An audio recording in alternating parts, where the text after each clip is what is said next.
l'extrémité ouest de l'Europe, l'archipel portugais des Açores renferme 9 îles volcaniques posées sur l'océan Atlantique.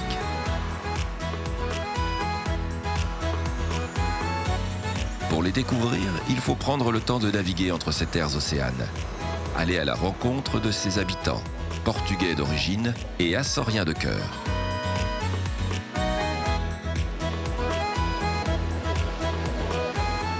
Se lancer à la découverte des Açores, c'est parcourir des routes bordées d'hortensias, visiter des villages au charme tranquille et gravir des volcans assoupis. Terre agricole et maritime, ces îles forment une parenthèse de quiétude bienvenue dans un monde en perpétuel mouvement. L'archipel des Açores est un jardin au cœur de l'océan.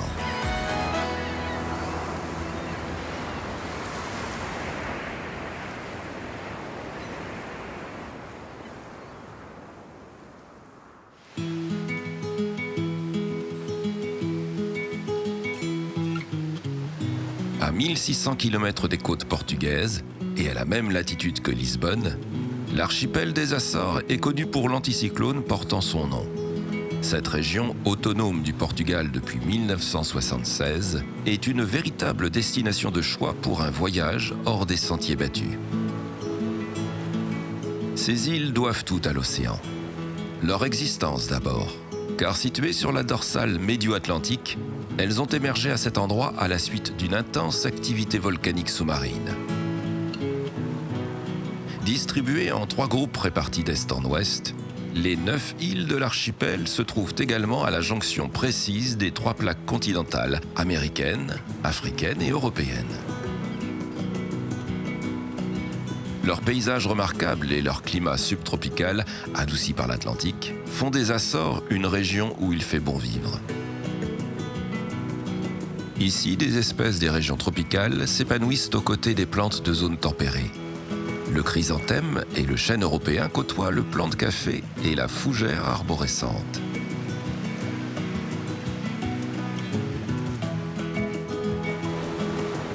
C'est à partir du XIVe siècle que les Açores apparaissent sur les cartes marines. Il faut attendre 1427 pour que les premiers Portugais accostent sur ces rivages, jusque-là vierges de la présence humaine. L'archipel deviendra alors un lieu stratégique pour la conquête des Amériques et un point de passage obligé entre l'Ancien et le Nouveau Monde.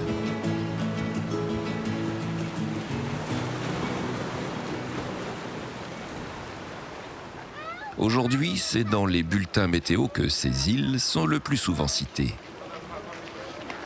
Elles correspondent à une zone de haute pression atmosphérique présente dans l'Atlantique Nord, connue sous le nom d'anticyclone des Açores, et qui influence grandement le temps sur l'Europe.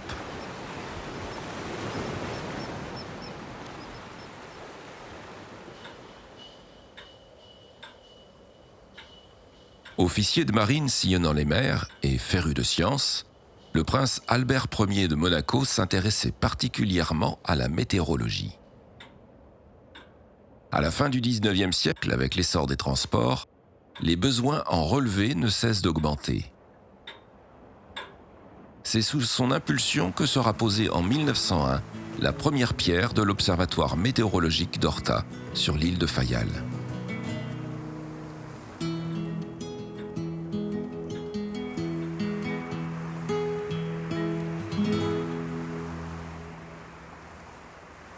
Descendants de navigateurs, d'éleveurs et d'agriculteurs, les Açoriens ont toujours eu un pied dans leurs champs et un œil rivé sur l'océan. Ces îles perdues de l'Atlantique ont donc été profondément marquées par les traditions maritimes. Aujourd'hui, moins de 650 embarcations de pêche se partagent les eaux de l'archipel. Ce matin, dans le petit port de Vela, sur l'île de São Jorge, c'est l'heure du débarquement pour Augusto et Salvador. Poissons perroquets, dorades, bécunes et barracudas vont tous passer par la criée avant de rejoindre les étals.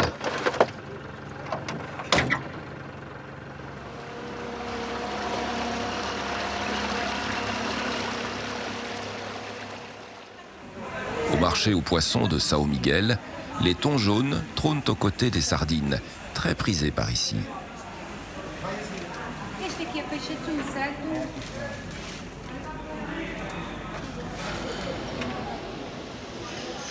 Autrefois, sur ces îles, les hommes partaient en mer pour traquer un animal d'un tout autre gabarit. La chasse au cachalot se développa à la fin du XIXe siècle. Notoirement dangereuse, elle était motivée par de substantiels profits que rapportait à l'époque l'huile de ce cétacé, dont la demande mondiale ne cessait d'augmenter. Les mammifères marins sont alors chassés pour fournir l'industrie en lubrifiant, pour la fabrication de cosmétiques ou l'éclairage des grandes villes. Des milliers d'animaux finissent dans les chaudrons. Au début des années 1900, la chasse s'organise et se développe. Certes industrielle, elle demeurera toujours rudimentaire quant aux moyens déployés, avec une navigation à la voile et un harponnage à la main. Installés sur des promontoires sur tout le pourtour des îles, des vigies, munis de jumelles, scrutaient l'océan pour y repérer les souffles. Pour donner le signal, elle lançait une fusée. Les hommes abandonnaient alors travaux, femmes et enfants, et se précipitaient pour rejoindre leur embarcation, reformer les équipages et prendre la mer en toute hâte. La chasse était lancée.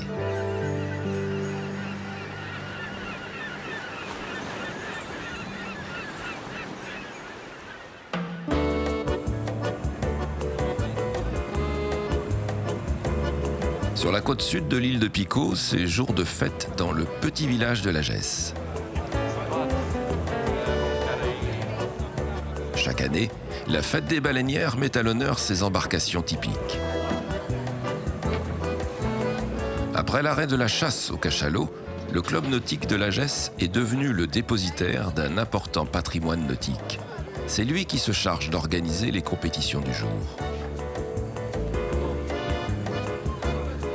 Une baleinière avoisine les 11 mètres de long sur 2 mètres de large.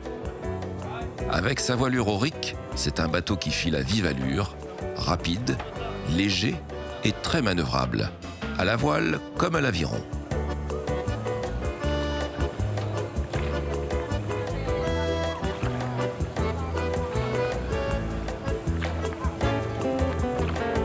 Comme au temps de la grande chasse, l'équipage qui à l'époque n'était composé que d'hommes compte 7 marins, 6 rameurs et un barreur. Le mestre, seul maître à bord après Dieu. Ces embarcations sont issues des baleinières américaines qui ont été adaptées pour la chasse côtière pratiquée ici. Elles sont l'histoire des Açores et les régates, très populaires, viennent célébrer d'une jolie manière ce patrimoine culturel.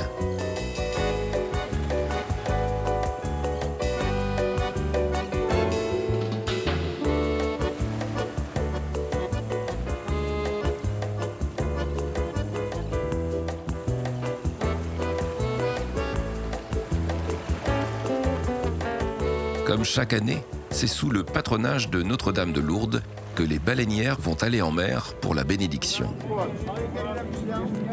Les chaloupes attachées à une ligne sont tractées par une lancha, une vedette à moteur traditionnelle qui remorquait les embarcations sur les zones de chasse. Les hommes de mer qui bravaient la mort ont toujours cherché à rester sous la protection de la Vierge Marie. Ce qui est compréhensible quand on sait que dans cette chasse à haut risque, certains d'entre eux y laissèrent la vie. Ricardo Ferreira, président du club nautique de Lagesse, est soucieux de conserver et de transmettre les traditions.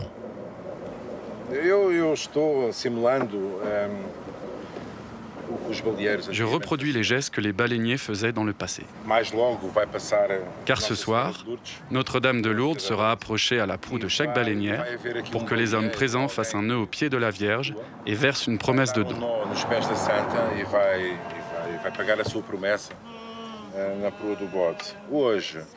Aujourd'hui, c'est dimanche de Lourdes et il va y avoir un sermon. Un sermon pour payer cette promesse faite il y a de nombreuses années par des baleiniers qui ont survécu à une terrible tempête au large.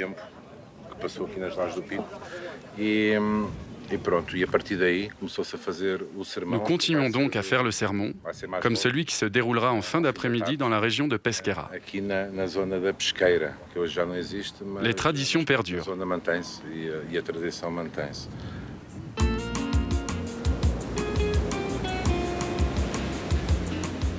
Depuis une trentaine d'années, le tourisme d'observation a définitivement remplacé les expéditions de chasse. Sur l'île de Fayal, la compagnie naturaliste est une base d'observation des mammifères marins. Composée d'une équipe d'animateurs spécialisés, de biologistes et de chercheurs des universités portugaises, ils ont eu la bonne idée de rapprocher les activités commerciales d'observation des animaux avec leurs travaux de recherche. La première activité finançant la seconde.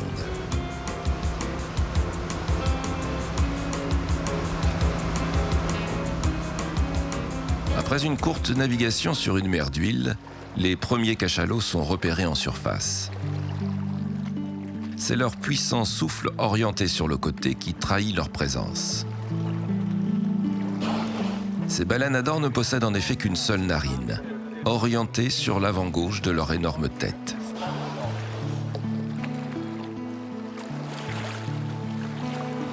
Aux Açores, les cachalots sont présents tout au long de l'année. Les troupeaux sont composés de femelles, de baleineaux et d'immatures. Les grands mâles quittent leur groupe maternel et partent pour une vie plus ou moins solitaire dans l'Atlantique Nord. Leur trajet reste encore assez peu documenté, mais ils rejoindront les groupes de femelles lorsqu'ils auront pleinement atteint leur maturité sexuelle, vers l'âge de 20 ans.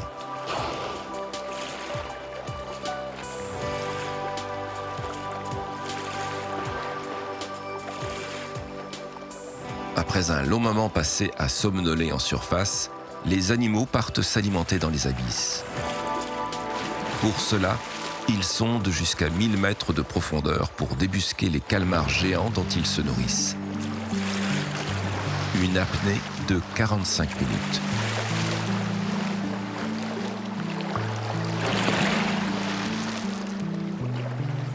Pendant ce temps, en surface, les rencontres s'enchaînent. Plusieurs espèces de dauphins croisent à proximité des côtes. Les groupes de dauphins tachetés de l'Atlantique s'approchent très près des bateaux. Ce sont des animaux curieux, voire facétieux.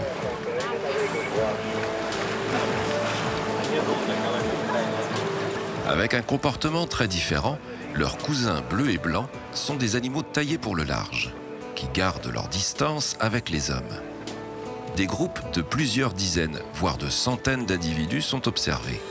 Très dynamiques, ces mammifères poussent des pointes pouvant atteindre les 60 km/h.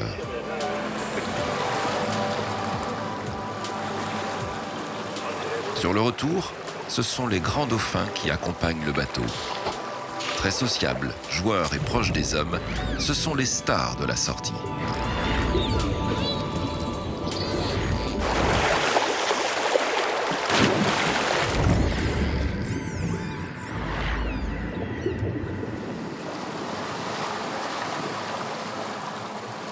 Sur l'île de Fayal, Horta est décrite par ses habitants comme la plus petite grande ville du monde.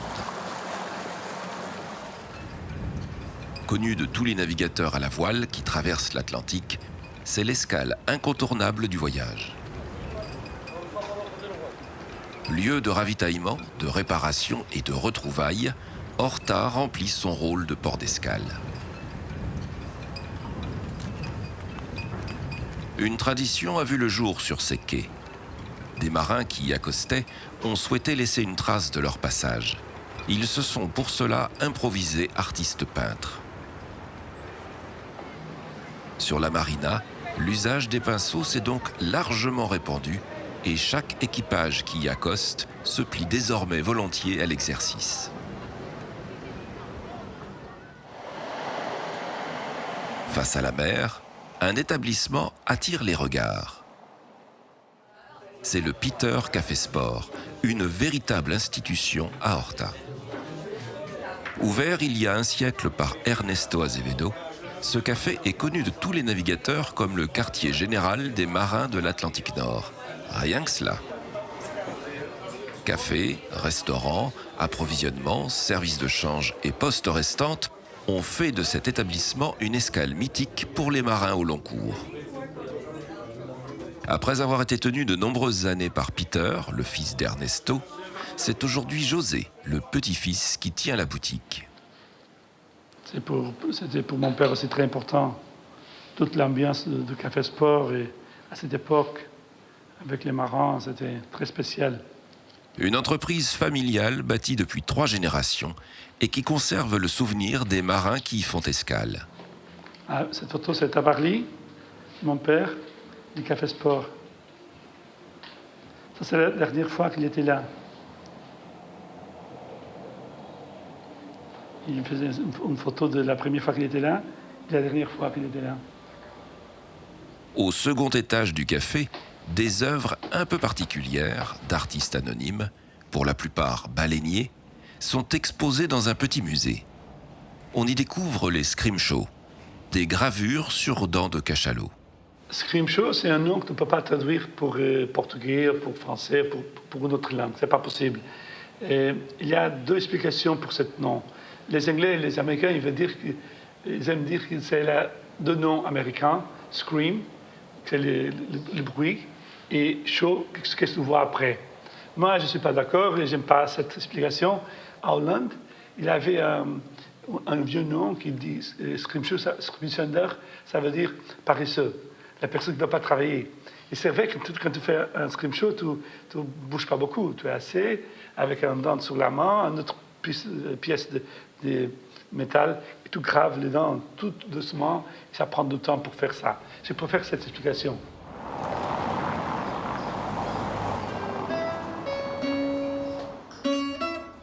Le café organise également des concerts et permet aux artistes locaux de s'y produire.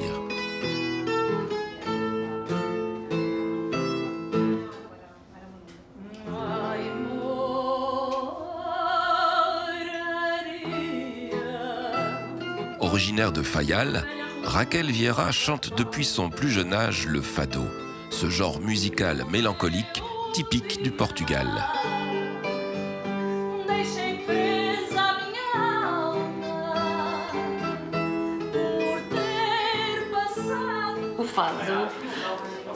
Presque tout le monde pense que le fado ne se chante qu'à Lisbonne, mais ce n'est pas vrai. Le fado a toujours été chanté, aussi longtemps que je m'en souvienne, partout au Portugal. Et nous sommes aussi des Portugais.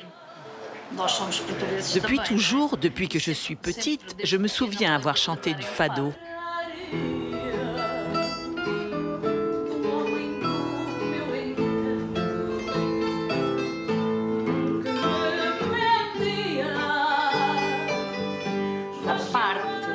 À l'époque de la cueillette du maïs, par exemple, lorsque les agriculteurs revenaient des champs et se retrouvaient pour peler les épis, eh bien à l'époque, tout le monde savait jouer d'un instrument. Alors on chantait du fado. Les travaux terminés, on chantait, c'était très convivial. Les journées finissaient avec le fado, une chamarita. La chamarita fait partie de notre folklore et c'est très beau. E é muito bonito a chamarrita.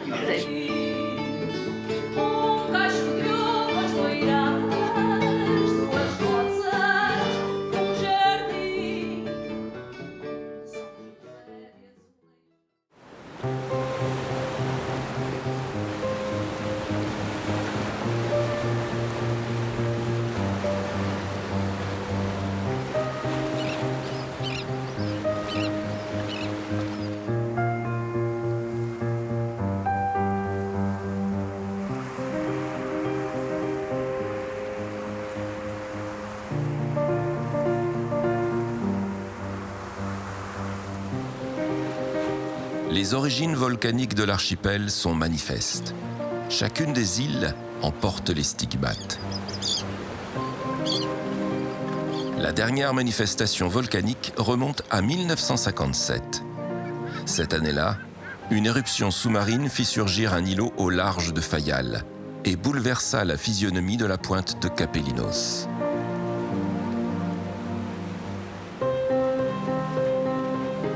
Le phare qui surplombait alors l'océan fut encerclé et dut céder sa place. tout comme la moitié des 30 000 habitants. À la fin de l'épisode, l'île s'agrandit de 2 km².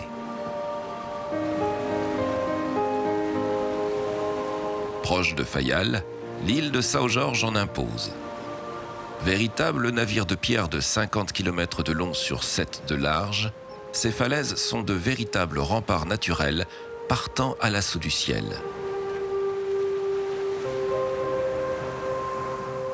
Par endroits, des coulées de lave sont venues des hauteurs pour créer au bas des pentes des plateaux s'étirant vers le large, les fajas.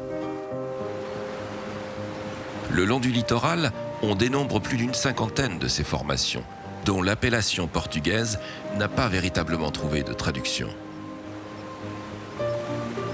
Certaines d'entre elles sont plus difficiles d'accès et demeurent beaucoup plus sauvages.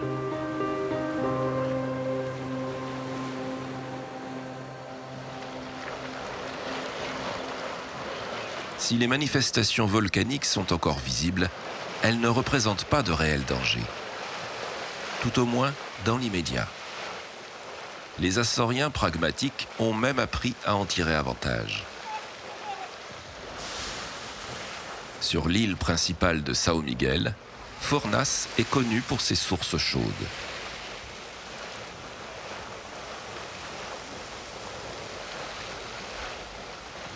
Cette vapeur naturelle est mise à profit pour bouillir des épis de maïs. Une cuisson en sac pour le moins originale, mais parfaitement maîtrisée.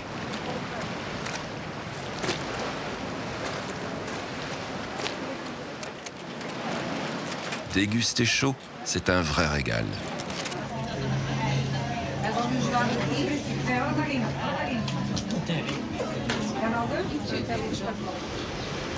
Mais Furnas est aussi connu pour sa spécialité culinaire cuite à la chaleur des volcans. À l'écart du village, une zone de source chaude naturellement active a été aménagée. C'est ici qu'est concoctée la recette du cozido cuit à la vapeur des fumerolles, un plat traditionnel et emblématique de l'île. Victor Veloso est chef à l'hôtel Terra Nostra, où il propose à ses clients ce mets entièrement mijoté sous terre. Le cozido est un plat traditionnel portugais qui se fait dans tout le pays. Mais ici, la particularité, c'est que notre cozido cuit dans les fumerolles derrière moi. C'est un cozido à base de viande de porc, de bœuf, de poulet et de saucisses, avec des légumes comme le chou frisé, la pomme de terre, l'igname, très typique ici, et la patate douce.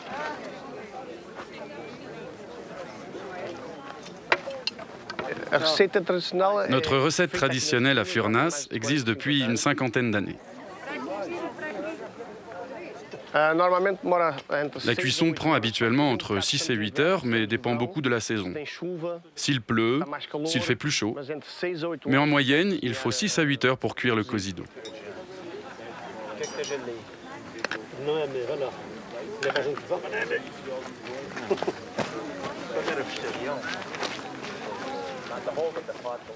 La pratique a commencé avec les paysans et les bûcherons qui travaillaient dans le voisinage et avaient besoin de cuire leur nourriture.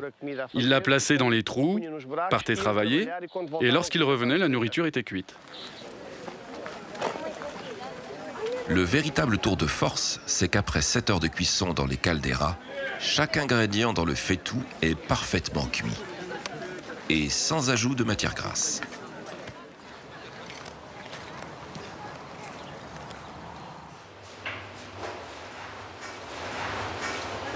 À l'ouverture du chaudron, la saveur des légumes qui accompagnent le plat est relevée par la variété des viandes.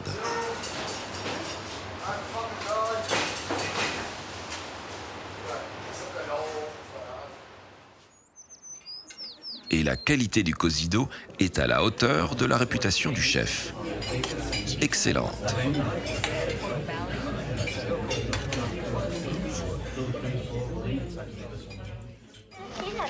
Adossé à l'hôtel, le parc de Terra Nostra est un jardin botanique bicentenaire aux nombreux bassins d'eau thermale. Leurs vertus thérapeutiques furent reconnues à la fin du XIXe siècle. et Fournas devient un lieu prisé à partir des années 30. Dans le bassin thermal, devenu un site populaire, les familles viennent profiter des bienfaits d'une eau naturellement riche en minéraux.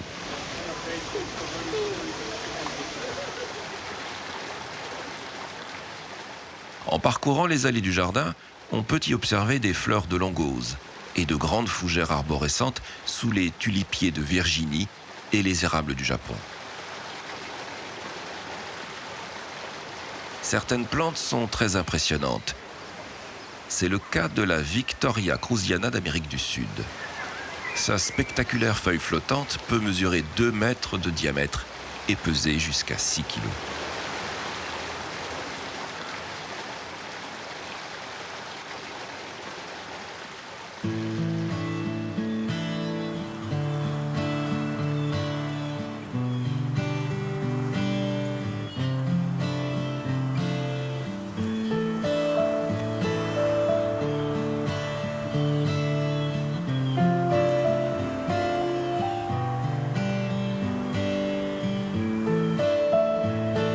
Sur la partie occidentale de São Miguel, Setessidades est le second site volcanique remarquable de l'île. Certains jours, l'endroit échappe totalement au regard, dissimulé sous une épaisse mer de nuages. Il faut alors attendre les heures chaudes pour que le mystère se lève. Apparaissent alors, au fond d'une caldeira de 5 km de diamètre, 2 lacs aux couleurs très tranchées. La couleur émeraude du lac Verde est due à sa végétation aquatique, alors que le bleu du lac Azul, plus profond, vient du ciel qui s'y reflète. Une légende place les portes de la mythique Atlantide dans la caldeira de Setessidades. Toutes les suppositions sont permises.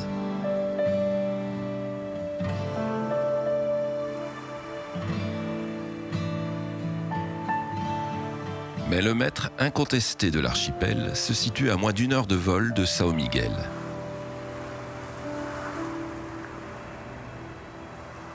Point culminant du Portugal, le volcan Pico atteint 2351 mètres au-dessus des noirs rivages de l'île à laquelle il a donné son nom. Visible de toutes les îles voisines, le Pico est un cône volcanique au versant pentu, né de violentes éruptions depuis 240 000 ans.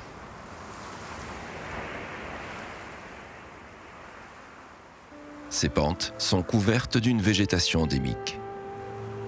Le genévrier des Açores, ainsi que la calune arbustive, s'épanouissent à ses pieds. L'ascension n'est pas une mince affaire. Avec 1200 mètres de dénivelé, le sommet se mérite.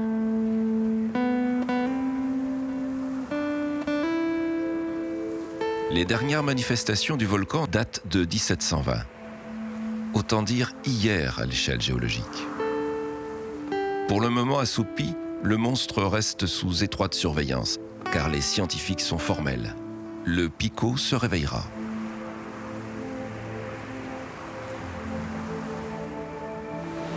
En redescendant sur la côte, le noir et le gris dominent. C'est la teinte des coulées de lave et des roches basaltiques qui parsèment le littoral.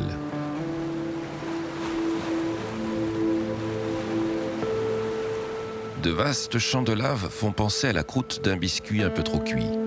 Ce sont les Mystérios. Ces zones ont été nommées ainsi par les populations locales, qui ne comprenaient pas l'origine de ces étranges plateformes dévalant vers la mer, et ne pouvaient imaginer qu'elles étaient en fait nées des coulées de lave.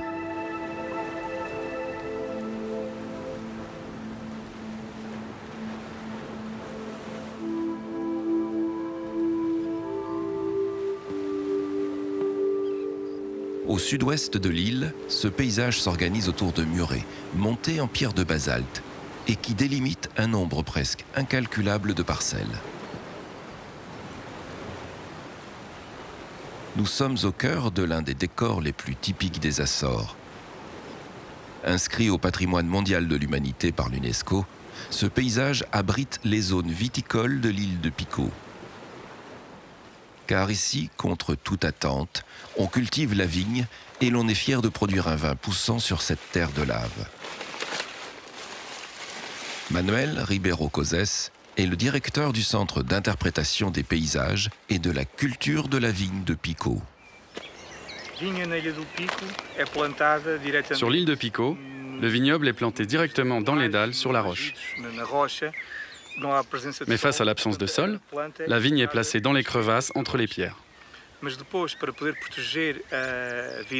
Afin de protéger le vignoble de la proximité de la mer et de ses vents forts, il a été construit un ensemble de murs de protection appelés couraïs.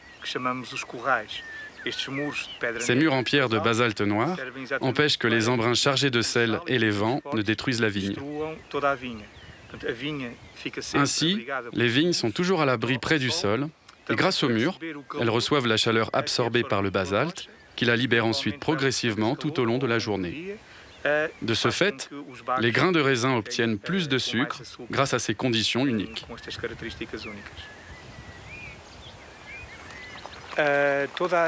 L'ensemble du vignoble est divisé en unités. La plus grande est appelée Gérane, divisée en plusieurs canadas. À leur tour, chaque canada est subdivisé en petites portions que nous appelons couraïs. Il y a donc une organisation structurelle de tout le paysage viticole à Pico. Les murs ne sont pas construits au hasard, ils le sont selon une logique de gestion de l'espace. Pico possède une tradition de culture viticole singulière. Blanc, rouge et rosé sont produits sur 3000 hectares de terre volcanique par quelques 250 producteurs, dont font partie les frères Igor et Tiago Machado. Ce matin, nous sommes dans le vignoble pour redresser le raisin. Nous surélevons la vigne par rapport au sol pour qu'elle mûrisse, mais ne pourrisse pas, et qu'elle obtienne un degré d'alcool plus fort, plus de sucre pour faire un bon vin. Ici, à cause de l'humidité, tout a été inondé. Et la pluie a fait pourrir les raisins. Nous les avons donc récoltés plus tôt. Ce cépage-là se nomme Isabelle. Il est plus résistant à la pluie. Nous sommes en train de le lever. Car comme il ne sera prêt qu'un peu plus tard, nous le soulevons du sol pour qu'il mûrisse.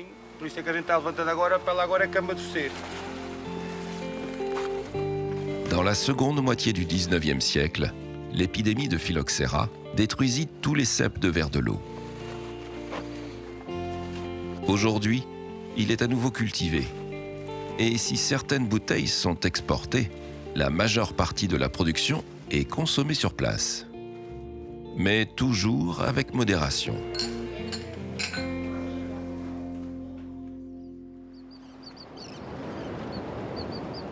Les îles des Açores sont des sites importants pour de nombreuses populations d'oiseaux.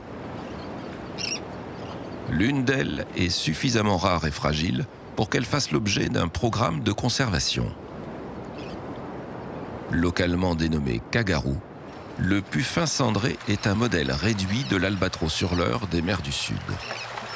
Cet oiseau pélagique qui vit et se nourrit en pleine mer s'observe habituellement loin des côtes. Mais à l'époque de la reproduction, entre mars et octobre, les puffins reviennent à terre. Pourtant, en pleine saison de nidification, dans les falaises, il ne se passe pas grand-chose. C'est normal. Les kagarous choisissent d'attendre la nuit noire pour regagner leur nid.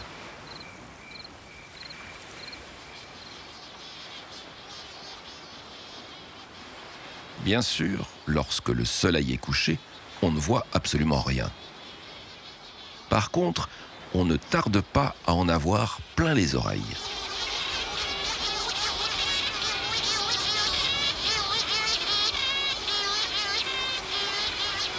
C'est accompagné d'un spécialiste qu'il est alors possible d'aller observer les oiseaux. Les puffins vocalisent bruyamment pour se reconnaître. Les cris des mâles sont étonnants, nasillards, difficiles à décrire. Tandis que les femelles semblent grogner.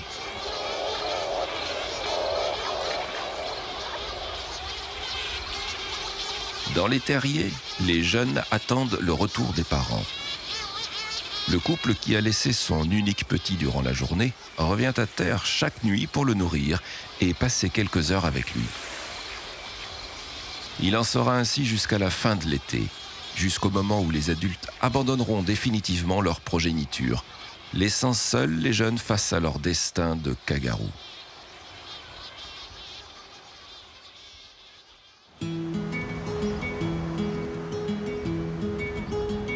Avec ses 500 ans d'histoire, Ponta Delgada est à la fois la plus grande ville de l'archipel, son centre économique et le siège de la région autonome des Açores.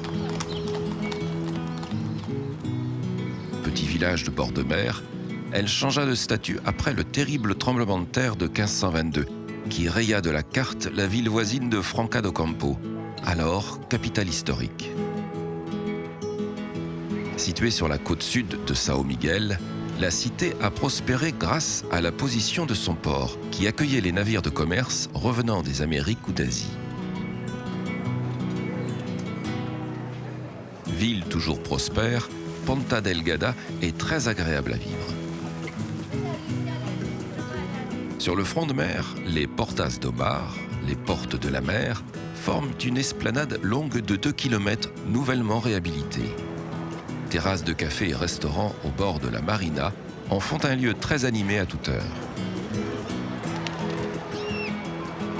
Au bout de la promenade, une piscine naturelle d'eau de mer à 25 degrés permet de se baigner en plein centre-ville. À l'autre extrémité se trouve le fort de São Brás, construit au XVIe siècle pour protéger la rade des attaques des corsaires, alors très présent dans cette région de l'Atlantique. Abritant aujourd'hui un musée militaire, il est toujours occupé par les forces armées portugaises.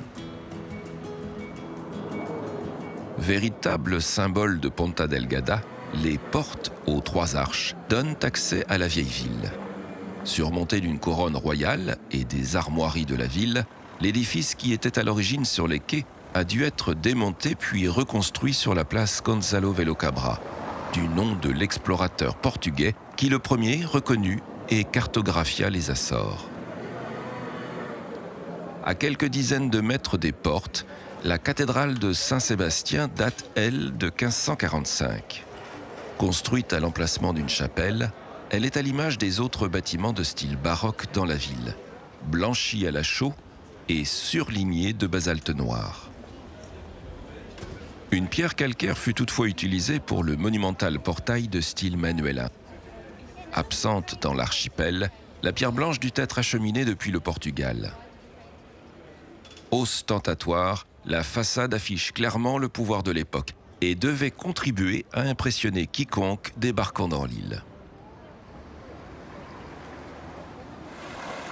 Déambuler dans les rues de Ponta Delgada permet de découvrir une ville à taille humaine. Rues et trottoirs sont tous pavés, avec des motifs riches et variés, et toujours avec goût. Plus loin, c'est le marché central, où les produits locaux ont la part belle. Ce qui attire l'attention, ce sont les étals de bananes et d'ananas.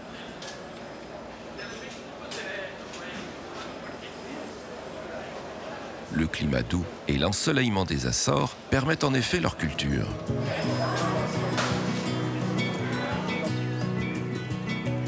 C'est dans les hauteurs de la ville, à la plantation Augusto Arruda, que les ananas sont cultivés sous de grandes serres depuis 150 ans. En été, les verrières sont blanchies à la chaux pour filtrer les rayons du soleil. Et le soir, on pratique l'enfumage avec des feuilles de bananier pour rehausser la température durant les nuits fraîches. Des jeunes plants aux fruits matures s'écoulent 3 ans. C'est une production longue et fastidieuse qui se limite à 1000 tonnes par an et dont la moitié est consommée sur place.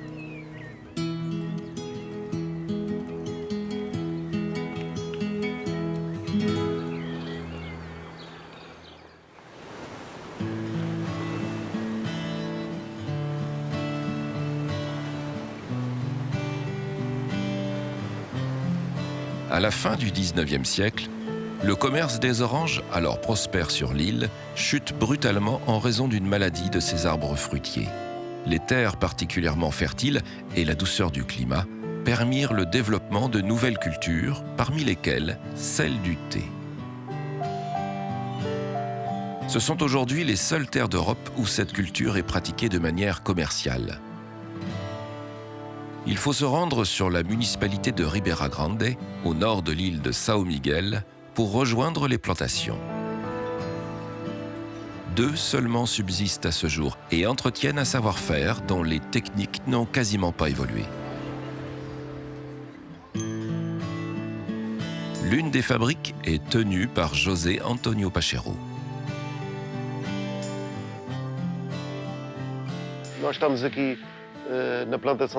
Nous sommes ici, à la plantation de thé Porto Formoso, sur la côte nord de l'île de São Miguel. C'est une région où le climat est très favorable. Nous bénéficions d'une humidité relativement élevée et de températures douces durant plusieurs mois de l'année, et c'est pendant cette période que nous récoltons le thé.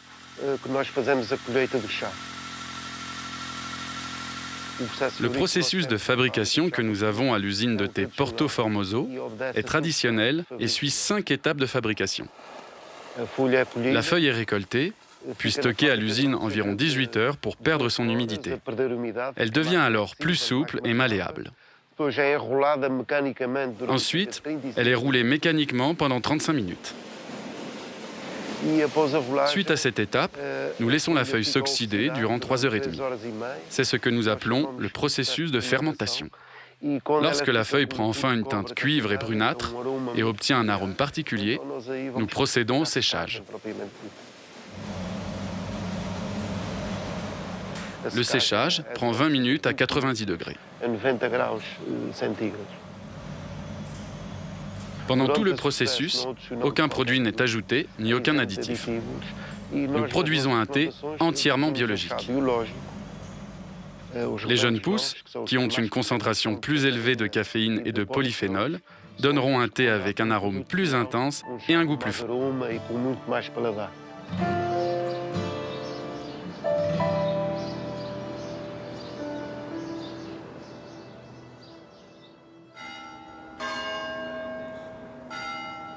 Principalement importés du Portugal continental, les azuleiros, ces petits carreaux de faïence peints, ont été très utilisés aux Açores pour la décoration des édifices religieux et des habitations.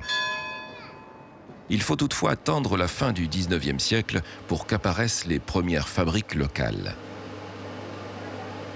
Artisanale, la confection des carreaux est restée inchangée avec le temps. Et c'est en compagnie de Maria Teresa Vieira Botelho, propriétaire de la fabrique, que l'on découvre l'usage des azuleiros. De ce côté, vous voyez nos mosaïques. Elles sont beaucoup utilisées pour les revêtements de salles de bain, de cuisine, les halls d'entrée et aussi pour la façade des maisons, avec des images de saints ou des noms de famille. Après la visite, il faut se rendre dans les hauteurs de Franca do Campo pour rejoindre l'ermitage Notre-Dame de la Paix et découvrir son monumental escalier décoré d'azuleiros aux images pieuses.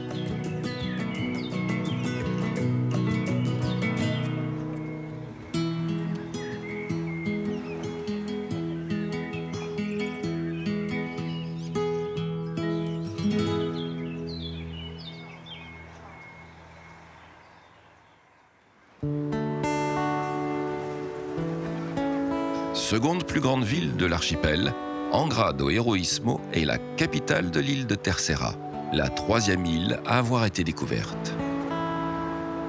Classée par l'UNESCO, Angra figure parmi les plus belles villes portugaises. Et il ne faut pas longtemps pour s'en persuader. De nombreux édifices ont conservé l'architecture originale du XVIe siècle. Et les bâtiments des 18 et 19e, avec leurs façades colorées, procurent à la ville un charme incontestable.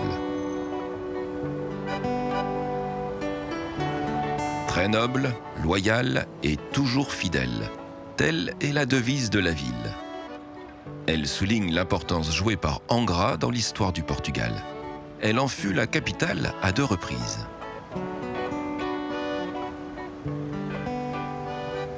De par sa position dans l'Atlantique, l'île de Terceira était un point d'escale pour le commerce entre les Amériques et l'Europe.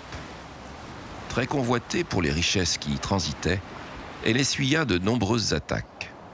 La bataille de Salga reste la plus célèbre. En 1581, l'île fut assiégée par les navires espagnols lourdement armés. Les Portugais, en mauvaise posture, allaient être défaits par les troupes castillanes qui débarquaient. Un moine franciscain eut alors l'idée de rassembler les bêtes à cornes semi-sauvages de l'île et de les lâcher sur les agresseurs. Résultat garanti. Les Espagnols battirent en retraite et l'île de Terceira fut sauvée. Suite à ce que l'on pourrait nommer comme la plus grande corrida de l'histoire, la coutume se perpétue. Sur Terceira, la tauromachie est un art de vivre. Et comme dans le Portugal continental, il n'y a pas de mise à mort de l'animal. C'est un moment festif où l'on prend plaisir à se retrouver.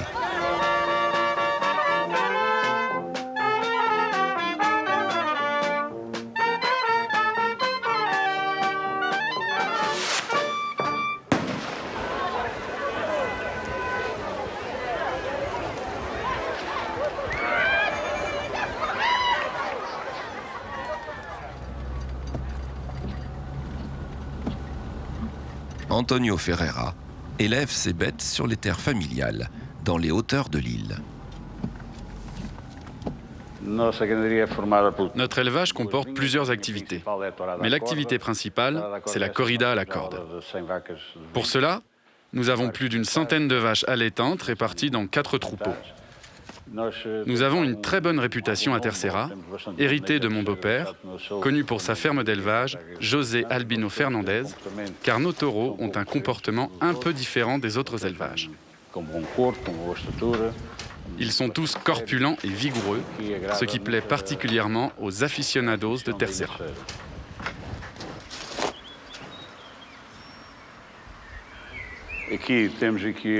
Ici, nous avons des garrochas, de longues perches en bois pour travailler dans les champs. Pour travailler dans les enclos, lorsque nous dirigeons les taureaux ou les vaches, ou pour sélectionner certaines bêtes à l'entraînement, on en utilise de plus longues.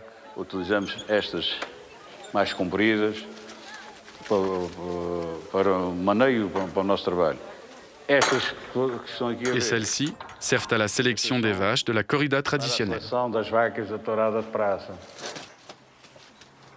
Les toréadors de la région sont invités à venir torer. Ils rentrent dans l'arène pour torer les vaches avec un parapluie ou une cape, ce qui nous permet d'observer la force physique des bêtes. Il leur faut beaucoup de tonus, beaucoup de vitesse et de force pour que ces vaches donnent naissance à des veaux qui sauront mieux résister avec une corde autour du cou et qui posséderont les qualités requises pour être proposés lors des corridas à cordes.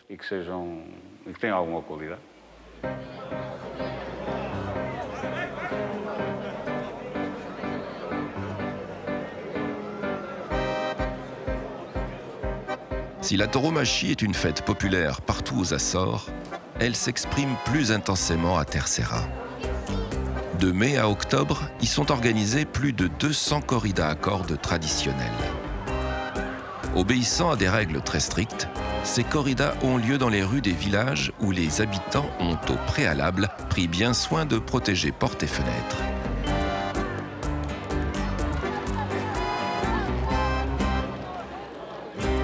Quatre taureaux sauvages d'au moins 3 ans sont lâchés à tour de rôle durant 15 à 30 minutes. Chaque départ est signalé par le lancement d'une fusée, histoire que tout le monde sache bien qu'un animal à cornes court dans les rues.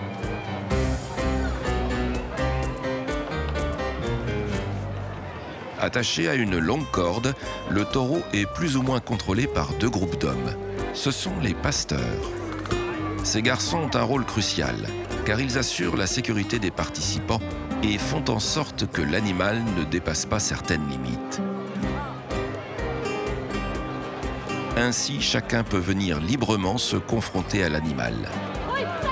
Mais il faut avoir une bonne dose de confiance en soi pour oser défier un taureau. D'ailleurs, les volontaires ne sont pas si nombreux.